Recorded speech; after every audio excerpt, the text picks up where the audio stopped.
Sekarang ini di Indonesia banyak sekali bangunan masjid, tapi belum banyak masjid. Karena satu, belum ada jamaah masjid, yang ada baru jamaah sholat. Jadi kalau mereka waktu sholat kumpul, soft berjajar, tapi ujung sana, ujung sini tidak saling kenal. Itu namanya jamaah sholat. Selesai sholat ya sudah sendiri-sendiri hidupnya, itu tidak ada saling peduli. Itu namanya jamaah sholat, bukan jamaah masjid. Tidak ngerti anaknya berapa, ini istrinya siapa, ya pekerjaannya di mana, problemnya apa. Nah itu namanya baru jamaah sholat. Maka sebetulnya belum masjid, itu baru musola, baru tempat sholat bersama. Ya, jadi belum ada jamaah masjid. Banyak bangunan masjid belum punya jamaah masjid, baru punya jamaah sholat. Yang kedua, belum ada imam masjid, yang ada imam sholat.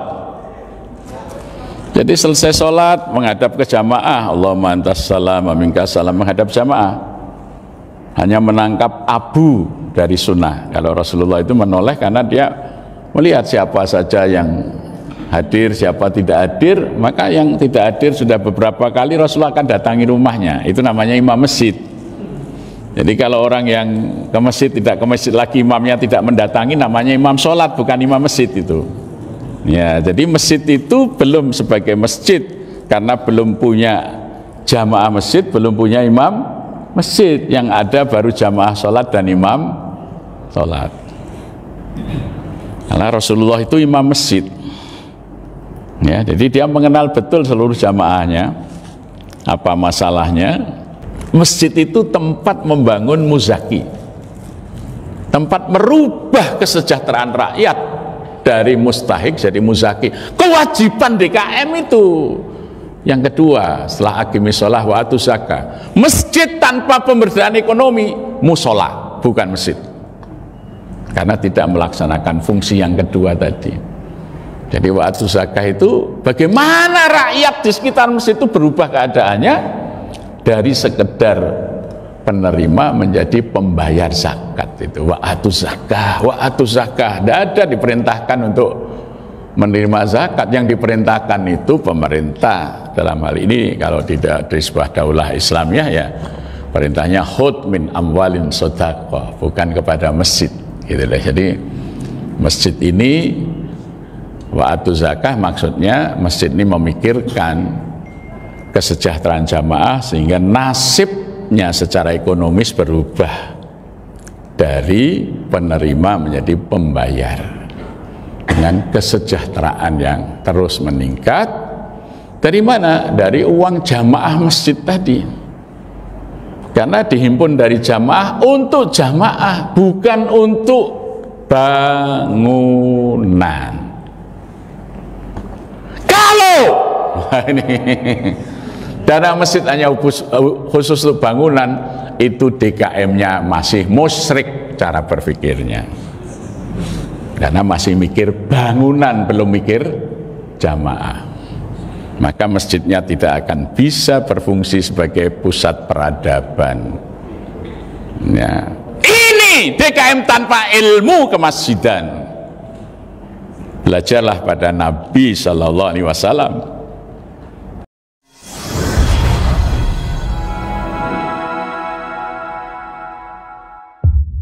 Assalamualaikum warahmatullahi wabarakatuh.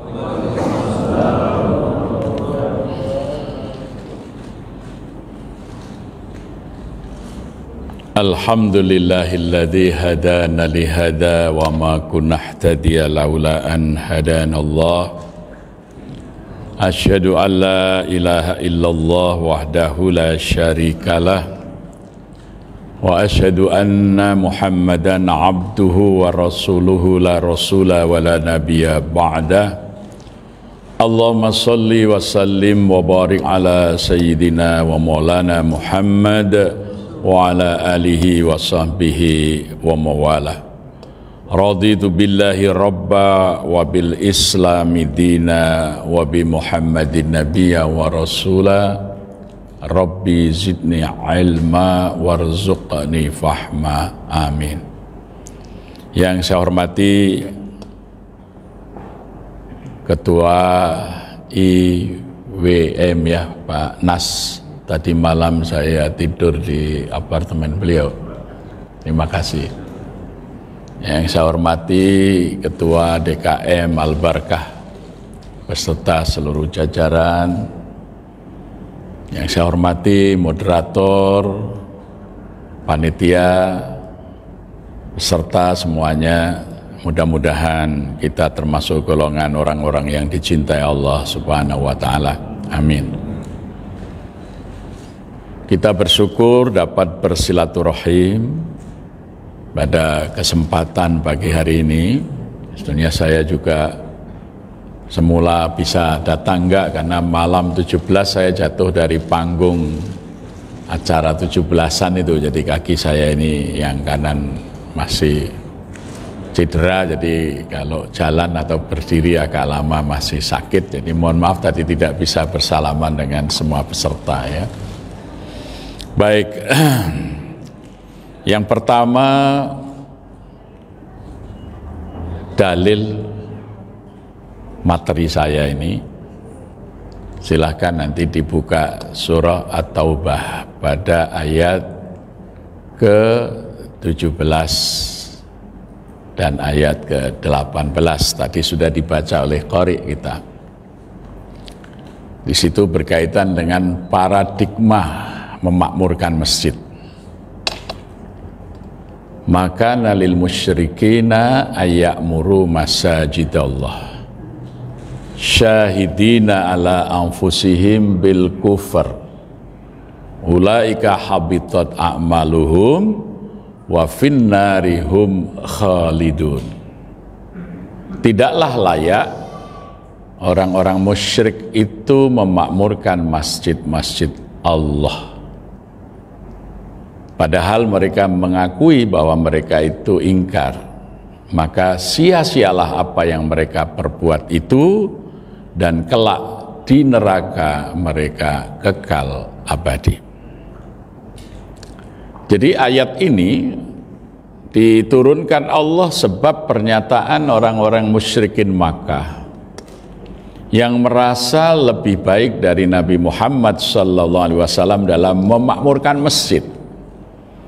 Jadi ketika Rasulullah Muhammad SAW hijrah dari Makkah ke Yathrib, kemudian Rasulullah membangun 3 masjid yang sederhana sekali, yaitu Masjid Quba di selatan kota Yathrib, kemudian membangun masjid yang beliau tinggal di situ, orang kemudian menyebut Masjid Nabi atau Nabawi, dan di sebelah utara Masjid Nabawi beliau bangun di kampung Bani Salamah, juga dikenal sebagai Masjid Bani Salamah. Tapi kemudian ketika ada peristiwa Allah mengabulkan doa Rasulullah untuk beralih kiblat ke Masjidil Haram, maka sejak itu masjid itu dikenal sebagai Masjid Kiblatain sampai hari ini. Ini 3 masjid yang dibangun oleh Rasulullah SAW ketika awal beliau hijrah ke Yathrib. Nah, melihat masjid-masjid Nabi ini yang sederhana, kemudian berita ini menyebar kepada orang-orang musyrikin Makkah, maka mereka mengklaim kami lebih baik dari Muhammad itu dalam memakmurkan masjid Allah, karena masjid kami lebih megah, lebih bagus, lebih besar dari masjidnya Muhammad. Kami bangun dengan batuan andesit merah, sehingga kalau pagi atau petang hari diterpa sinar matahari itu berkilau keemasan. Maka Allah kemudian menurunkan ayat ini, maka nalil musyrikina ayyamuru masajidallah. Jadi orang musyrik itu paradigmanya mengurus masjid itu mengurus bangunan. Itu. Jadi standar makmur tidaknya masjid itu bangunannya. Inilah paradigma orang musyrik. Ya, jadi kalau DKM rapat-rapat kok yang diurus bangunan, nah itu masih musyrik itu. Paradigmanya ya.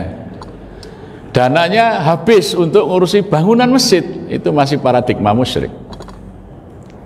Nah, maka ayat 18 dikontraskan, ya, dialektik ini dengan bagaimana paradigma mukmin dalam memakmurkan masjid. Innama ya'muru masajidallah man amana billahi wal yaumil akhir wa aqamas shalah wa ataz zakah wa lam yahsya illallah fa'asa ulaika ayyakunu minal muhtadin. Maka ayat ini diawali dengan kalimat innama. Innama itu jumlah khobariyah. Jumlah khobariyah itu menunjukkan sifatul lazimah. Jadi sifat yang lazim, sifat yang melekat pada orang-orang yang mukmin itu adalah memakmurkan masjid-masjid Allah. Jadi man amana billahi wal yaumil akhir itu penandanya adalah ya'muru masajidallah. Penanda keimanan kepada Allah adalah memakmurkan masjid-masjid Allah. Ya. Cara memakmurkan masjid dijelaskan di dalam ayat itu. Ya, jadi kalau innama ya'muru masajidallah man amana billahi wal yaumil akhir itu makna normatif. Maka makna teknisnya dijelaskan. Bagaimana secara teknis memakmurkan masjid itu? Aqimis shalah wa atuz zakah wa lam yakhsha illallah. Kemudian objektif atau berkah dari memakmurkan masjid adalah fa'asa ulaika ayyakunu minal muhtadin. Maka mereka itu akan dijadikan orang yang selalu mendapat petunjuk, ya, menjadi al-muhtadin. Ya. Jadi kalau orang yang mukmin mengurus masjid itu 3 yang dilakukan. 1, bagaimana menegakkan sholat. Artinya apa? Artinya masjid itu mesti makmur dari sisi jumlah orang yang berjamaah sholat di dalam masjid ini di dalam setiap 5 waktu kewajiban sholat diserukan. Jadi masjid makmur atau tidak, ukuran pertama jumlah jamaah yang berdiri berjamaah sholat di dalam 5 waktu. Yang kedua, wa'atuz zakah, jumlah orang yang mampu membayar zakat. Dan yang ketiga, walam yahsya illallah, jumlah orang yang sudah terbebas dari ketakutan dan kekhawatiran di dalam kehidupan dunia.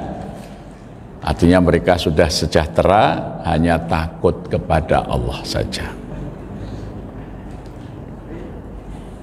Nah, maka tugas DKM dalam memakmurkan masjid yang pertama adalah memobilisasi rakyat untuk memenuhi panggilan sholat 5 waktu di masjid. Ya.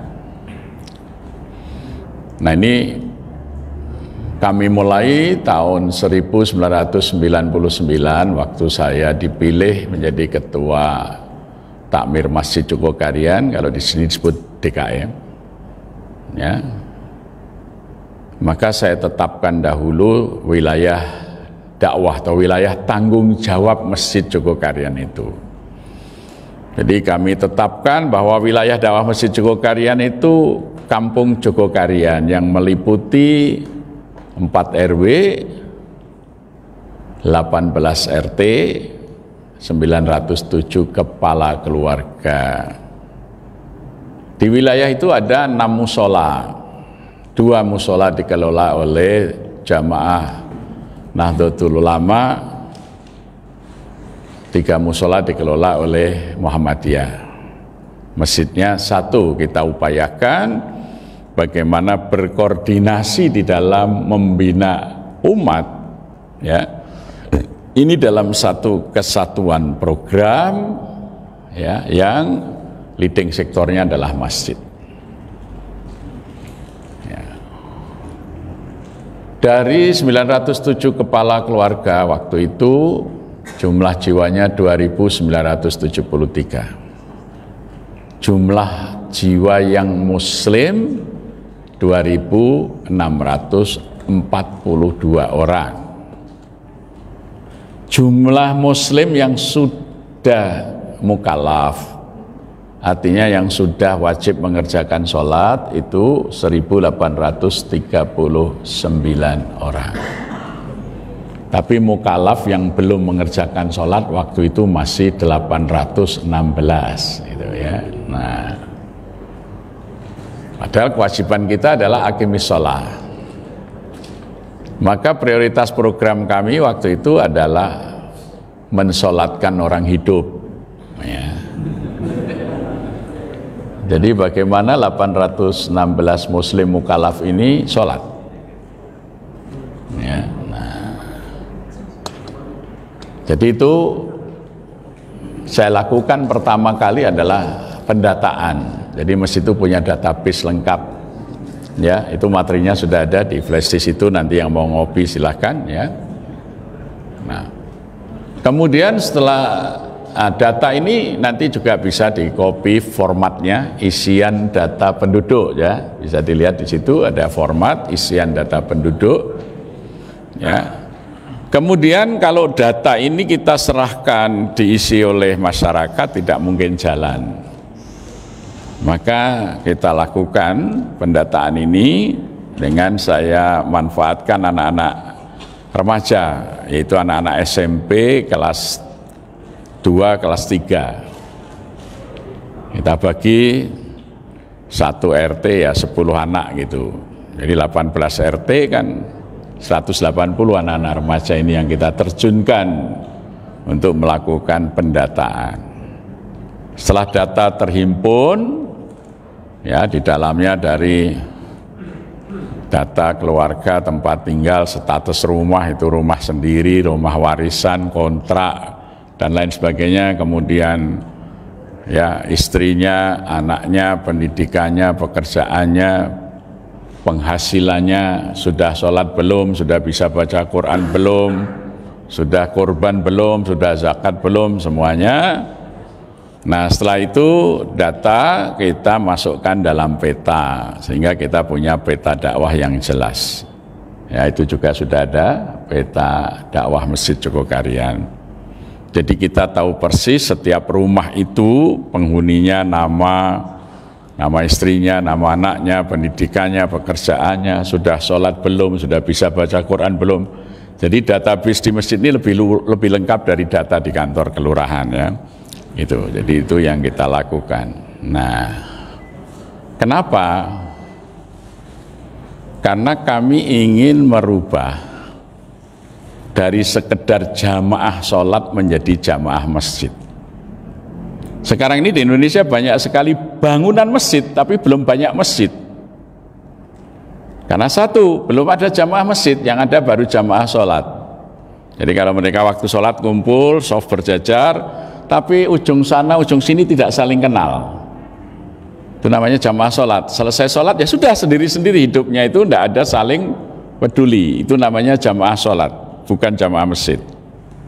Tidak ngerti anaknya berapa, ini istrinya siapa, ya pekerjaannya di mana, problemnya apa. Nah itu namanya baru jamaah sholat. Maka sebetulnya belum masjid, itu baru musola, baru tempat sholat bersama. Ya, jadi belum ada jamaah masjid. Banyak bangunan masjid belum punya jamaah masjid, baru punya jamaah sholat. Yang kedua, belum ada imam masjid, yang ada imam sholat. Jadi selesai sholat menghadap ke jamaah, Allahumma antas salam wa minkas salam, menghadap jamaah. Hanya menangkap abu dari sunnah. Kalau Rasulullah itu menoleh karena dia melihat siapa saja yang hadir, siapa tidak hadir, maka yang tidak hadir sudah beberapa kali Rasulullah akan datangi rumahnya. Itu namanya imam masjid. Jadi kalau orang yang ke masjid tidak ke masjid lagi, imamnya tidak mendatangi, namanya imam sholat, bukan imam masjid itu. Ya, jadi masjid itu belum sebagai masjid karena belum punya jamaah masjid, belum punya imam masjid. Yang ada baru jamaah sholat dan imam sholat. Karena Rasulullah itu imam masjid. Ya, jadi dia mengenal betul seluruh jamaahnya. apa masalahnya, ya. Nah, maka setelah dilakukan tadi pendataan, kemudian kita gerakkan sholat berjamaah, mulai tanggal 15 Mei tahun 2000, saya buat undangan sholat berjamaah. Karena azan sudah didegradasi dari undangan hanya sekedar menjadi tanda waktu. Jadi kalau dulu Nabi, para sahabat, para tabi'in itu memahami bahwa adzan itu undangan, hayya 'alas shalah, saya diundang berjamaah di masjid. Kalau orang sekarang Allahu Akbar, oh sudah zuhur, jadi hanya dianggap tanda waktu saja. Maka yang ditunggu-tunggu orang kalau Ramadan saat adzan maghrib, jadi bukan sholat berjamaahnya, adzannya itu yang ditunggu sebagai tanda waktu sudah waktu berbuka. Jadi kita mendegradasi makna adzan dari undangan sekedar menjadi tanda waktu. Maka kita ingatkan bahwa ini undangan, maka saya buat undangan tertulis, saya cetak seperti undangan perkawinan itu, saya cetak yang bagus, ya, by name, karena kita data ada, kita antar dari rumah ke rumah oleh petugas yang kita tunjuk. Orang nanya, Pak, ini siapa yang nikah ini? Oh, ini tidak ada pernikahan, Pak, ini undangan sholat berjamaah di masjid, mulai Senin besok subuh jam 4.31. Kasih NB, setiap subuh kami sediakan snack dan kopi susu. Nah, ini kalau pakai rapat biasanya akan berhasil, karena sebagian pengurus itu orang kikir, ya. Jadi mesti debatnya nanti uangnya habis hanya untuk kopi susu, untuk snack itu. Kita mulai saja. Nah, nanti orang akan tanya, Pak, ini tiap hari ada minuman dan snack dari mana? Lah kalau mau ikut silahkan. Ya pagilah itu nanti jalan. Tapi kalau dirapatkan, saya yakin, karena sudah banyak masjid niru tapi pakai rapat nggak jalan.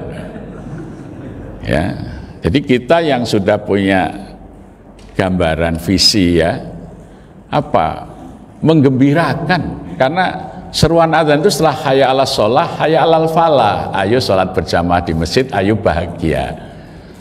Jadi tugas DKM itu membuat orang yang ke masjid itu bahagia. Jadi datang habis sholat subuh ngopi, ya, sekedar makan snack.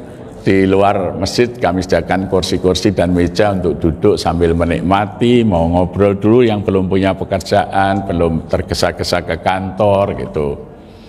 Nah, di situ sambung rasa, saling kenal, mengenal. Bapak ini ya tiap subuh kita ketemu, tinggalnya di sebelah mana? Ini kerja di mana? Dan bahkan tidak sedikit transaksi terjadi di situ. Oh Bapak, oh kerja ini Pak, saya perusahaan saya lagi butuh ini, nah gitu. Itu masjid itu kemudian menjadi baitul muamalah, tempat bermuamalah itu antar jamaah. Jadi ya luar biasa potensi masjid itu, pekerjaan apa saja ada kok di masjid itu jamaahnya kan. Jadi tempat bertemunya semua potensi itu ada di situ. Jadi masjid tanpa tempat untuk ngobrol, ya terbuka, santai itu ya kurang akan nyaman. Orang bahkan setelah sholat pulang saja, tidak saling kenal, bertahun-tahun itu bersama-sama jamaah, tidak ngerti pekerjaannya apa, bahkan rumahnya sebelah mana gitu ya. Nah, jadi ini membangun jamaah dari jamaah sholat menjadi jamaah masjid. Yang kedua, wa'atuz zakah. Bagaimana jamaah kita ini yang mustahik kita berdayakan sehingga bisa menjadi muzaki. Dia punya potensi apa, ya, maka kita menggunakan dana masjid, infak masjid itu 100% kami gunakan untuk pemberdayaan ekonomi. Itu, Pak ini mau buka warung nih, nggak ada modal. Ya udah, masjid punya duit, kasih modal. Nggak ada tempatnya Pak, ya udah di halaman masjid kita sediakan tempatnya. Nggak punya tenda, kita belikan tenda, gitu aja, sederhana saja. Nah, sekarang ada 106 UMKM yang kita bina. Yang terjadi kemudian, Tahun 2003 itu kami hanya punya 19 muzaki dengan total zakat mal setahun 5 juta. Ya, tahun yang lalu muzaki kita sudah mencapai 659 orang. 80% dulu mustahik. Dan zakat malnya sekarang 3,2 miliar. Tahun 2003 itu infak setahun hanya 43.200.000. Tahun kemarin infaknya mencapai 12 miliar satu tahun. Ya, yang infak ini dulu mustahik sekarang sudah menjadi muzaki. Ya, maka uang masjid itu segera dihabiskan untuk wa'atu zakah, menjadikan jamaah itu pembayar zakat. DKM itu bukan sekedar UPZ, unit pemungut zakat, bukan. Masjid itu tempat membangun muzaki, tempat merubah kesejahteraan rakyat dari mustahik jadi muzaki. Kewajiban DKM itu. Yang kedua, setelah aqimis shalah wa atuz zakah, masjid tanpa pemberdayaan ekonomi musola, bukan masjid, karena tidak melaksanakan fungsi yang kedua tadi. Jadi wa atuz zakah itu bagaimana rakyat di sekitar masjid itu berubah keadaannya dari sekedar penerima menjadi pembayar zakat. Itu wa atuz zakah, wa atuz zakah. Tidak ada diperintahkan untuk menerima zakat. Yang diperintahkan itu pemerintah. Dalam hal ini kalau tidak dari sebuah daulah Islamiyah, ya perintahnya khudh min amwalin shadaqah, bukan kepada masjid gitu deh. Jadi masjid ini wa'atu zakah maksudnya masjid ini memikirkan kesejahteraan jamaah sehingga nasibnya secara ekonomis berubah dari penerima menjadi pembayar dengan kesejahteraan yang terus meningkat. Dari mana? Dari uang jamaah masjid tadi, karena dihimpun dari jamaah untuk jamaah, bukan untuk bangunan. Kalau ini dana masjid hanya khusus untuk bangunan, itu DKM-nya masih musyrik cara berpikirnya, karena masih mikir bangunan, belum mikir jamaah. Maka masjidnya tidak akan bisa berfungsi sebagai pusat peradaban. Ya. Ini DKM tanpa ilmu kemasjidan. Belajarlah pada Nabi Shallallahu Alaihi Wasallam. Dari mana masjid itu dikelola dan dibangun, dirawat? Tidak dari infak, tidak dari infak, tidak dari infak, tidak dari infak.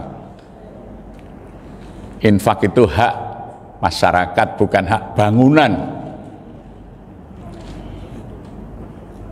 Dari mana? Dari wakaf. Kalau mengikuti sunnah Nabi, wakaf produktif. Jadi ketika kemudian selesai bangun masjid, turunlah ayat 92 surah Ali Imran.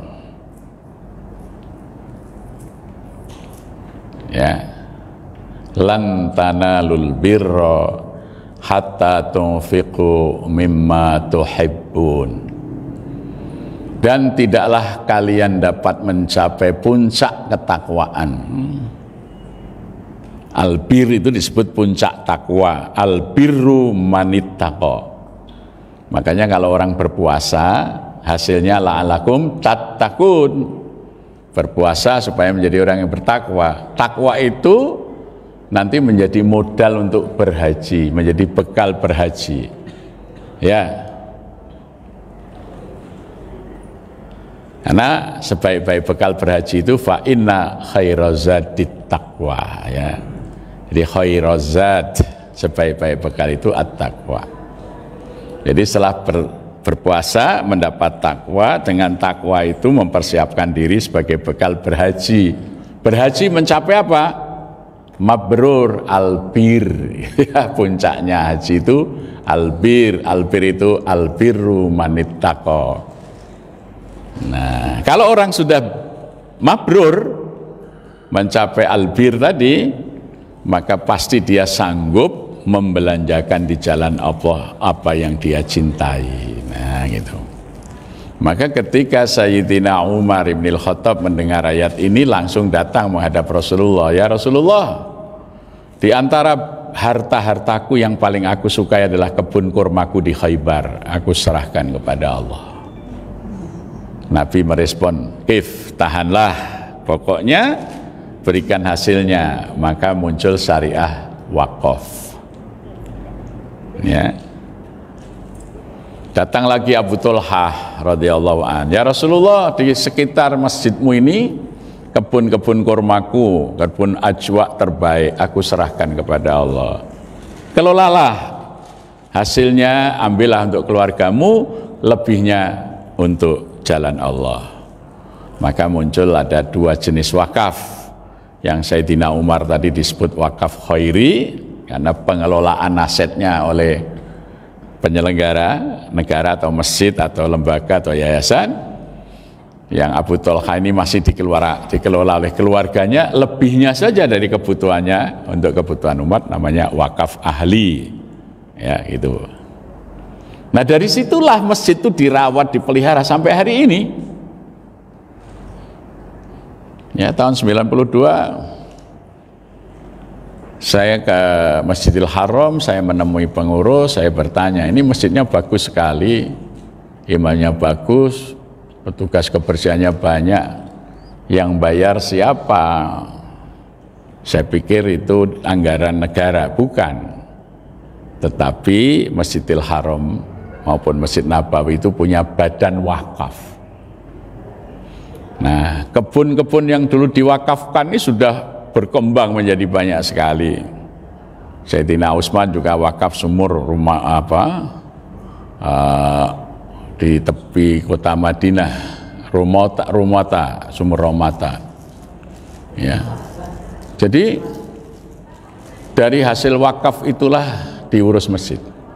Tahun 92 itu tanah wakaf Masjidil Haram baru didirikan Hilton, Darut Tauhid, itu hotel-hotel yang bagus, kemudian ada Hotel Al-Firdaus, ada Hotel As-Sober, ada Hotel Al-Jannah, banyak itu sekitar waktu itu sudah ada sekitar 116 bangunan hotel miliknya Badan Wakaf Masjidil Haram. Waktu itu sedang dirancang bangunan 85 lantai, maketnya sudah ada yang sekarang jadi, namanya Zamzam Tower. Itu bangunan 100% dari tanah maupun ya bangunannya milik Masjidil Haram. Maka dari situlah masjid diurus dari hasilnya. Ya. Makanya masjidnya bagus tanpa kotak infak. Jadi tidak ada masjid itu yang dikelola dengan infak, itu tidak ada. Dari zaman Nabi sampai sekarang, ya Masjid Nabawi, Masjidil Haram, tapi dari hasil wakaf yang produktif. Saya di Masjid Nabawi, ternyata Masjid Nabawi sama badan wakafnya waktu itu ada Hotel At-Thaibah, Darussalam, Al-Mu'adzin, ya itu miliknya Masjid Nabawi, sudah banyak juga hotel. Itulah yang digunakan untuk membiayai operasional dan perawatan masjid. Baru kalau ada renovasi besar itu anggaran negara, ya. Apalagi sekarang negara Saudi sedang defisit, sedang bangkrut sekarang ini karena perang dengan Yaman, sehingga sekarang orang umroh haji aja ditarik biaya visa. Kalau dulu ya nggak pakai visa, itu nggak bayar, maksud saya visanya itu. Ya, jadi saya tahun 93 itu kalau membawa jamaah umroh itu bisa sampai ke Palestina paling 3,5 juta itu. Sekarang umroh aja sampai 30 juta itu ya, karena sekarang 1.500 real itu harga visanya itu, ya. Gitu. Jadi sekarang Saudi lagi bangkrut kerajaannya, ya. Dulu air mineral gitu paling 1 real, sekarang udah naik berapa real itu harganya, ya.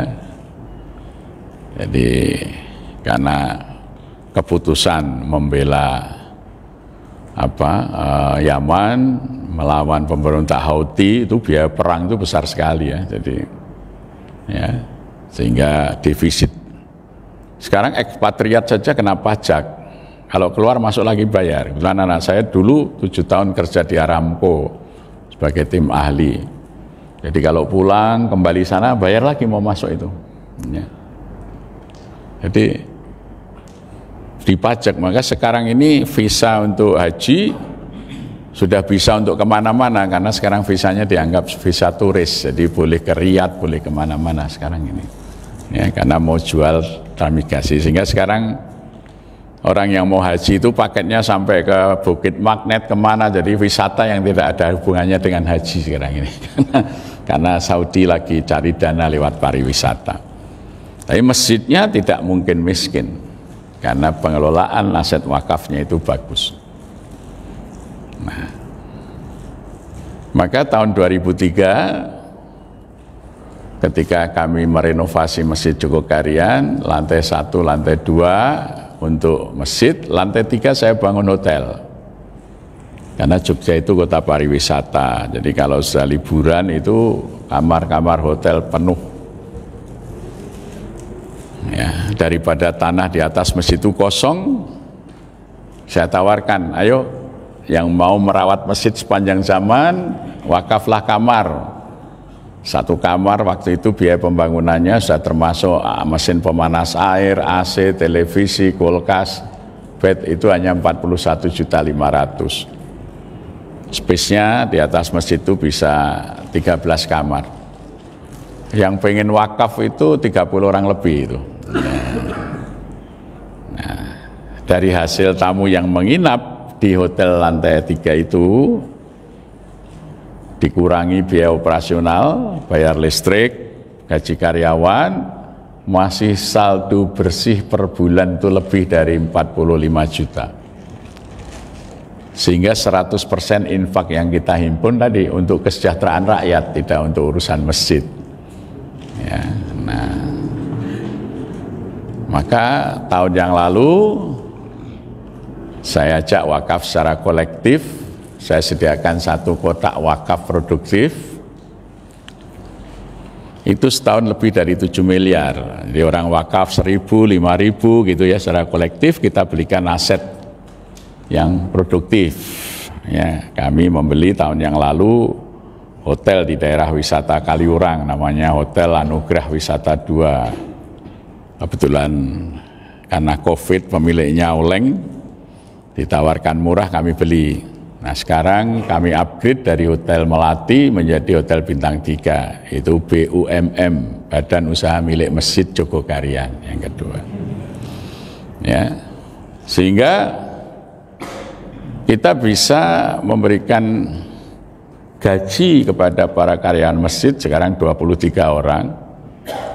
Kalau tahun lalu 21 orang, nah kemudian tahun ini wakafnya, kotak wakaf itu kita buka, dihitung sudah lebih dari 7 miliar, baru pecahan yang 100.000 sama 50.000. Yang pecahan 20.000, 10.000, 5.000, 2.000, 1.000 belum dihitung.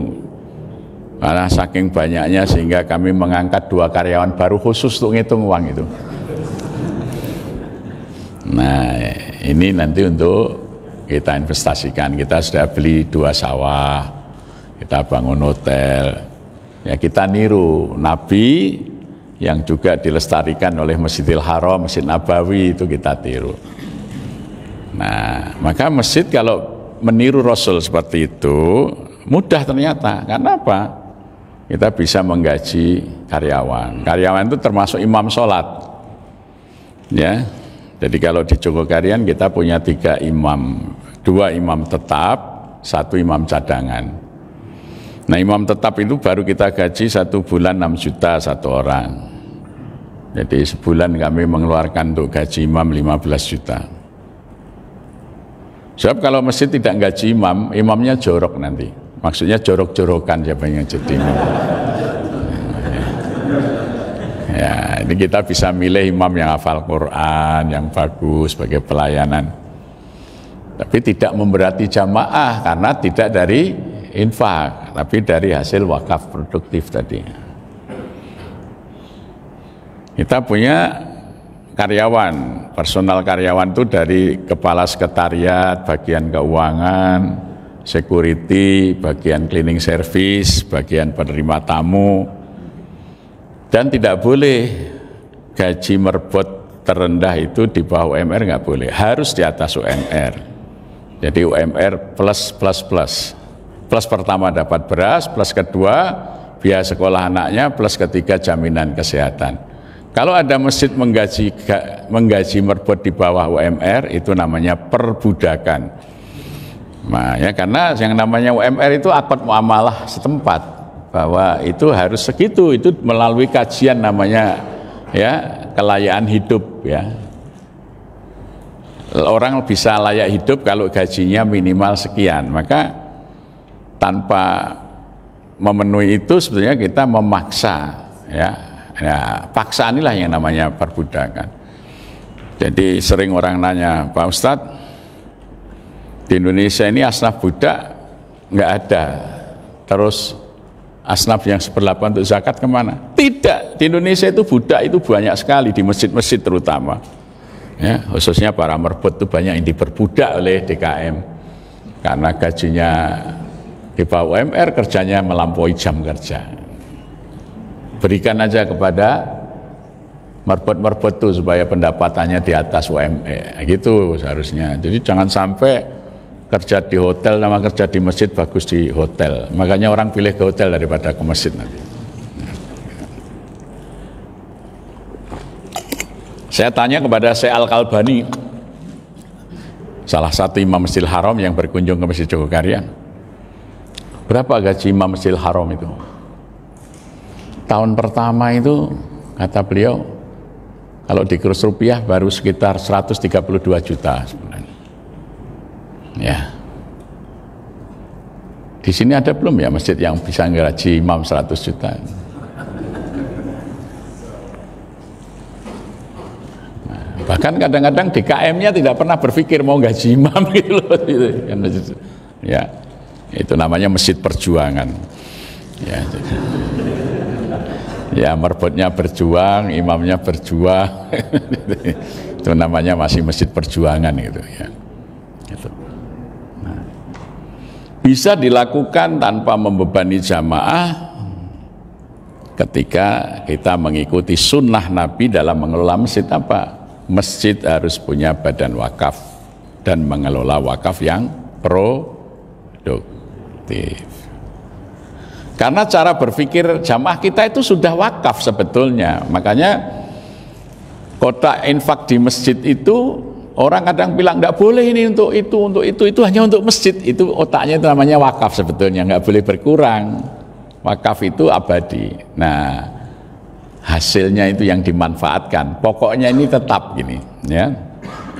Makanya kami pilih sawah sama hotel karena hotel itu tanahnya tidak akan pernah turun harganya. Tanah itu tidak akan pernah makin luas, jadi tanah itu masih harganya makin naik. Jadi aspek keabadiannya terjaga. Kemudian kebetulan wilayah kita itu wilayah pariwisata. Ya. Jadi ini yang kedua. Wa'atu zakah tadi, masjid harus membangun kesejahteraan jamaahnya sehingga mereka menjadi pembayar zakat. Itu harus menjadi pikiran utama dari para DKM, meningkatkan kesejahteraan jamaahnya sehingga yang semula mustahik menjadi muzakir. Masjid juga yang akan terdampak tadi.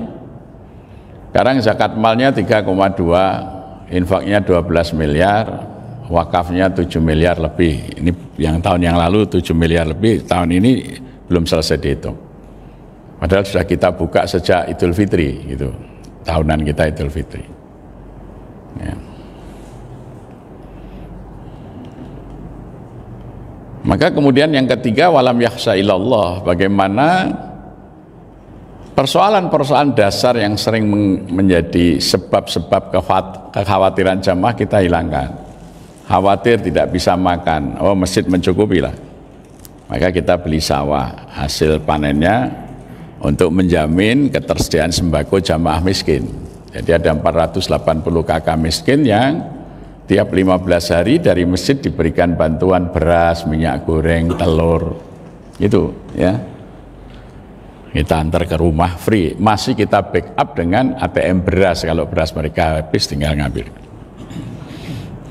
Tidak boleh ada anak yang putus sekolah atau kuliah karena biaya.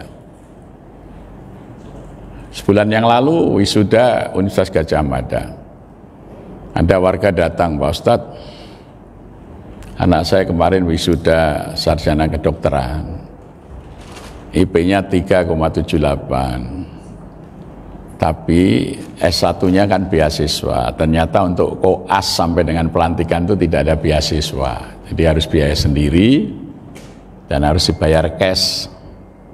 Kami nggak punya uang. Anak saya nangis itu, mosok hanya sampai sarjana kedokteran, nggak jadi dokter itu. Nah, oke, berapa kita bayarkan. Itulah masjid fungsinya. Setahun yang lalu ada juga residen, jadi dia ngambil spesialis anestesi. Kurang 1 semester, bapaknya meninggal, dia dokter, terus dengan biaya sendiri ngambil spesialis anestesi. Kurang 1 semester, biaya 1 semester berapa untuk spesialis? 64 juta. Oh ya udah, kita bayarin. Dia nangis-nangis bersyukur, ya alhamdulillah Pak, nanti kalau saya dokter insya Allah kalau saya praktek nanti 10% lah uang hasil praktek saya untuk masjid. Tidak perlu begitu, kita yang penting masjid itu melaksanakan fungsi, walam yakhsha illallah. Datang jamaah ibu-ibu, Pak Ustadz, saya ini 2 tahun lagi pensiun dari PT Telkom. Tabungan saya hanya 80 juta, saya janda, anak saya 2. Pesangon saya insya Allah bisa untuk beli rumah.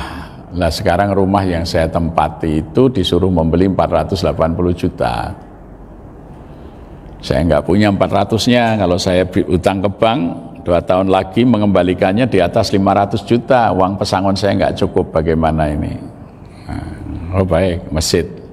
Dah dibeli dulu oleh masjid, ibu nyicil ke masjid, tanpa biaya investasi, tanpa bagi hasil. Kita kurus emas supaya masjid tidak rugi kalau terjadi kenaikan harga emas ya. Waktu itu 334 gram emas antam, ya udah nanti ibu kalau pesangonnya belikan emas, bayarkan ke masjid gitu. Ya alhamdulillah, itu banyak program-program pembelian tanah talangan, pembelian rumah, itu sudah bisa dilakukan oleh masjid dari infak, karena untuk urusan bangunan operasional masjid sudah dari hasil wakaf produktif. Bahkan oleh Dr. Ahmad Ghazali ketika menyusun disertasi judulnya Wakaf Progresif Masjid Jogokarian, bukunya ada itu, nanti kalau yang ingin mempelajari itu mungkin di bawah ya Mas Bata ya. Itu hasil disertasi dari penelitian di Masjid Jogokarian sejak kita merintis wakaf ya, produktif itu. Nah,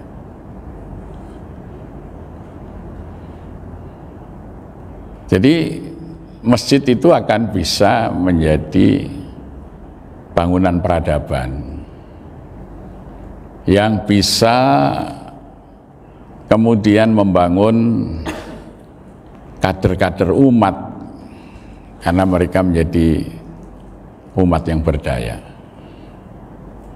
Ya. Kami kedatangan tamu-tamu imam-imam masjid dari Amerika, itu orang-orang negro, ada orang-orang Hispanik, orang kulit putih itu, dari masjid-masjid yang dikelola oleh El Islam, yayasannya Muhammad Ali petinju itu, dari Maryland, dari Meksiko, dari New Jersey, dari California, dari New York. Ketika datang, pertanyaan pertama begini, ini masjid kecil dan sederhana, bagus masjid kami di Amerika sana, tapi masjid ini jadi perbincangan orang muslim di Amerika, maka kami penasaran ingin datang ini. Sebenarnya apa di masjid ini yang dilakukan? Baru setelah kita jelaskan, Wah inilah masjid yang kami cari. Ya, kami ingin belajar. Dari Eropa juga ada, dari Wapena, dari Utrecht, dari Jepang, jadi bukan bangunannya, tapi fungsinya. Karena kita mencoba mengikuti Rasulullah SAW dalam pengelolaan masjid tadi. Ya, jadi masjid adalah sumber kesejahteraan rakyat gitu. Dari masjid yang sangat kecil, sederhana, di kampung yang jauh dari pemahaman agama, nah, sekarang masjid ini menjadi model. Ya, karena sebenarnya sudah banyak sekali masjid yang lebih potensial, lebih besar, tapi tidak mengikuti cara-cara Rasulullah di dalam pengelolaannya, sehingga masjid ini tidak bisa membangun peradaban, artinya tidak merubah suatu kondisi kehidupan sosial. Ya, ada disertasi juga dari Jepang, dari Nagoya University oleh Dr. Yuki Nakata. Jogokarian dari kampung abangan menjadi kampung santri berbasis masjid. Jadi yang merubah masyarakat dari masyarakat komunis dulu tahun 60-an sampai 66 berdiri masjid, sekarang kampung Jogokarian dikenal sebagai kampung muslim, kampung santri. Karena peran masjid ini dalam merubah kondisi sosial, ekonomi, dan keagamaan masyarakat. Jadi kata kuncinya satu, paradigmanya mengikuti Al-Quran surah At-Taubah 18, bukan At-Taubah 17. Ya, kalau At-Taubah 17 itu bangunan, kalau At-Taubah 18 3 tadi. Dan ternyata kalau kita lacak lagi di dalam surah Ibrahim ayat 37, surah Ibrahim ayat 37, itu rumus memakmurkan masjid dan masyarakat. Ketika Nabiullah Ibrahim diperintahkan meninggalkan Hebron, Palestina, menuju Bakkah, sampai di Bakkah dilihat oleh Ibrahim tidak ada air, tidak ada tanaman yang tumbuh, maka beliau berdoa, Rabbana inni askantu min dzurriyyati fi wadi ghairi dzar'in inda baitikal muharram Rabbana liyuqimus shalah was'al af'idatan minan nas tahwi ilaihim warzuq ahlahum minas tsamarat la'allahum yashkurun. Jadi Ibrahim ketika melihat tempat yang dia harus meninggalkan anak dan istrinya tanpa mata air, tanpa tumbuhan yang bisa hidup, tetapi dekat dengan rumah Allah yaitu Ka'bah, rumah Allah yang mulia atau Masjidil Haram, maka beliau bermohon, Rabbana liyuqimus shalah, ya Tuhan kami jadikanlah aku dan anak keturunanku ahli menegakkan sholat gitu. Nah, jadi kalau sholat ini ditegakkan berjamaah di rumah Allah, maka yang kedua apa? Was'al af'idatam minan nas tahwi ilaihim. Allah akan menggerakkan hati manusia untuk datang ke tempat itu. Orang tahun 90-an siapa kenal Jogokarian? Ya, tapi ketika kita lakukan gerakan sholat berjamaah sehingga subuh di luar Ramadan pun masih penuh, dari mulut ke mulut tersebar. Ayo kalau mau melihat sholat subuh yang rame, yang kayak Jumatan ke Masjid Jogokarian. Nah, tahwi ilaihim, hati mereka ini digerakkan Allah datang. Sehingga tiap hari sampai sekarang itu tiap hari kunjungan tuh bis-bis itu untuk melihat sholat subuh. Jadi menjadi destinasi wisata subuh gitu ya. Nah, maka nanti akan meningkat. Ya, warzuk ahlahum minas samarat, berilah rezeki, benar Pak. Sehingga orang yang berkunjung itu butuh sarapan, maka warung-warung makan tumbuh, butuh menginap, hotel tumbuh, butuh souvenir, antara lain peci, batik. Sekarang 30 kepala keluarga jadi pengrajin peci ini, karena tiap hari orang pengen beli peci Jogokarian itu. yang direct sell di masjid itu direct sellingnya itu 150 piece per hari, belum yang online. Ini yang tema Agustus, ini ada merah putih hijau ini ya. Nah, peci kemerdekaan. Nah, nanti kalau mau itu saya bawa ada sekitar 20 atau 30. Ya, kalau ini akhirnya rezekinya itu ditumbuhkan oleh Allah di situ, dari mau jual makanan, oleh-oleh, macam-macam. Bakpia Jogokarian sekarang sudah 2 jamaah kita punya produksi bakpia, hanya bisa melayani Sabtu Ahad. Kalau Senin, Selasa, Rabu, Kamis sekarang tinggal ngirim pesanan-pesanan orang yang datang di Sabtu Ahad tuh, Masya Allah. Kita berikan modal untuk membeli ovennya itu baru setahun lebih kurang, sekarang sudah bisa beli mobil mereka. Ya, artinya usahanya itu bisa tumbuh. Karena apa? Tamunya ini didatangkan oleh Allah. Nah, kata kuncinya aqimis shalah tadi. Jadi kalau masjid kita ini bisa memobilisasi masyarakat untuk berjamaah 5 waktu di masjid, pasti Allah akan menggerakkan orang untuk datang ke situ. Waj'al af'idatam minan nas tahwi ilahim. Itu tidak hanya berlaku di Mekah, di mana saja. Ya, itu rumus dalam surah Ibrahim 37 tadi. Maka masyarakatnya pasti akan makmur karena Allah warzuq ahlahum minas samarot la'allahum yashkurun, agar mereka bersyukur. Jadi kalau mau memakmurkan suatu kawasan itu kata kuncinya adalah memakmurkan sholat berjamaah dulu. Yang unik, kami didatangi banyak pengembang. Ada asosiasi pengembang. Nah, mereka curhat. Pak, ini mulai awal resesi ekonomi di Indonesia ini. Jadi usaha properti sekarang stuck. Karena orang beli rumah sekarang itu benar-benar yang mau digunakan. Artinya orang beli rumah itu yang belum punya rumah mau pakai. Kalau dulu-dulu properti itu laku karena orang investasi, beli rumah kedua, rumah ketiga gitu.